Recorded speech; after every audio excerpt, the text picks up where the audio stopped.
These short video chapters around best practices and lessons learned are designed to help you succeed in growing your business.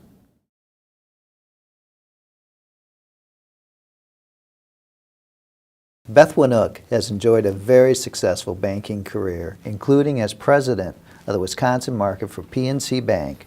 More recently, Beth has joined Mount Mary University as its executive vice president.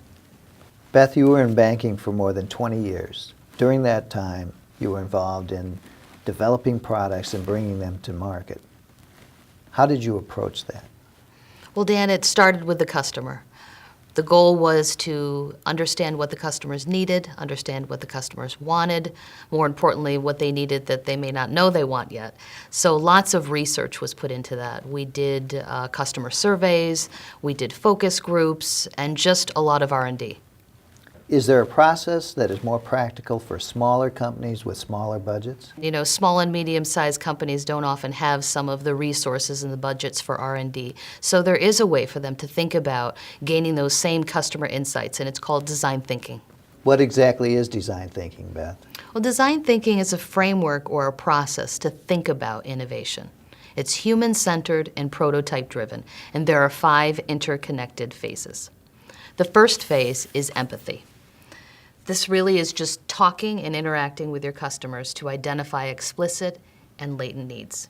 The second phase is define, and this is where you develop clarity on the problem that you plan to solve for.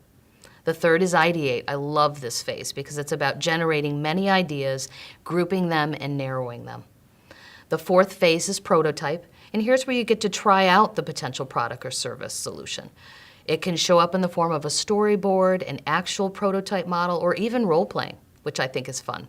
And the last phase is test. This is where you launch the idea.